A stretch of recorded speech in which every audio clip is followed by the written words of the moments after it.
nos entrepreneurs ici.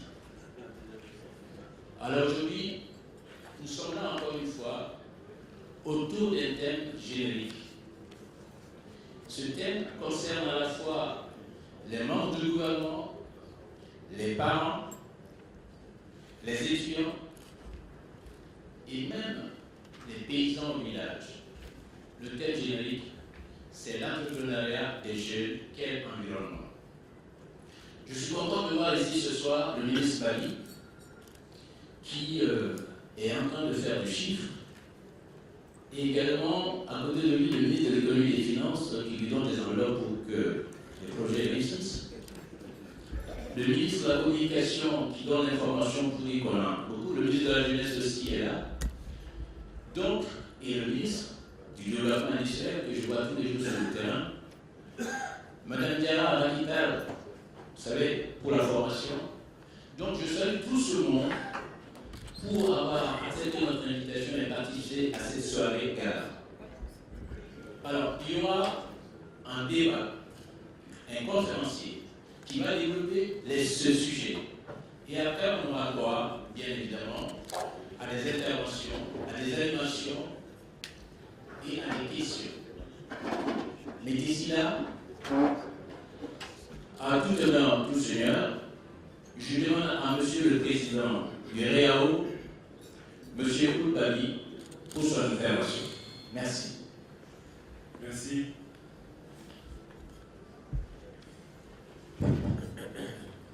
Bonsoir tout le monde.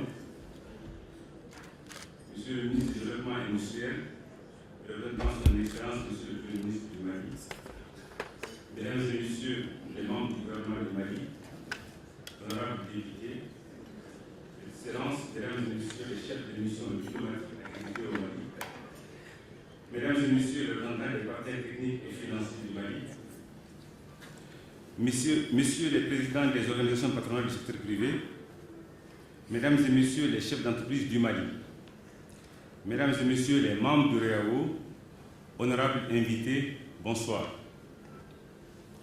Le REAO Mali a choisi pour sa rentrée annuelle 2017 le thème « Entrepreneuriat jeune, quel environnement ?» parce que la fonction publique n'est pas un réservoir d'emplois extensible à souhait. C'est pourquoi le secteur privé doit aider à absorber les jeunes de plus en plus nombreux déversés sur le marché de l'emploi.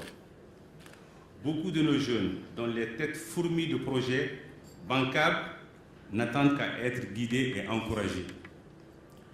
Nous avions tous, chefs d'entreprise, décideurs économiques et politiques, parents, une responsabilité sociétale et historique de tendre la main à ces dizaines de milliers de jeunes qui sont diplômés ou non sans perspective d'embauche. Nous devrions offrir à notre jeunesse une raison d'espérer au moment où le désespoir pousse les bras valides de notre pays à emprunter les terribles routes de l'immigration. Il est grand temps que les décideurs publics optent définitivement pour les formations en adéquation avec les besoins du marché.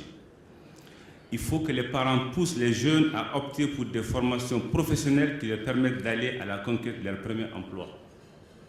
Il faut enfin que les chefs d'entreprise que nous sommes accompagnent et soutiennent les jeunes qui ont osé entreprendre. Monsieur le représentant du Premier ministre, chers invités, au REAO, nous sommes convaincus que l'auto-emploi peut contribuer à réduire d'une façon considérable le chômage des jeunes. Les entreprises, qu'elles soient grandes, petites et même dans l'informel, sont les véritables créatrices d'emplois. C'est pourquoi nous pensons que la problématique de l'entrepreneuriat jeune devrait être au centre des préoccupations de tous les décideurs politiques et économiques. Certes, les projets et programmes APEJ, ANPE, PROCEJ et autres mis en œuvre par le gouvernement du Mali sont à saluer et encourager. Toutefois, ces projets et programmes gagneront plus en efficacité si l'on met tout d'abord l'accent sur la formation en entrepreneuriat en coordination avec les entreprises qui ont fait leurs preuves afin de les prodiguer les meilleurs conseils. Comme nous le savons tous, tout le monde ne peut pas être chef d'entreprise. En effet, le parcours d'un jeune qui a osé entreprendre est un parcours de combattant. Et notre conférencier nous le démontrera ce soir à travers sa présentation. Mesdames et messieurs, chers invités, les débats de ce soir sur ce thème majeur, entrepreneuriat jeune, quel environnement, se poursuivront dans quelques semaines à travers une autre conférence, cette fois-ci ouverte à des jeunes ambitieux afin d'échanger directement avec eux sur leurs préoccupations.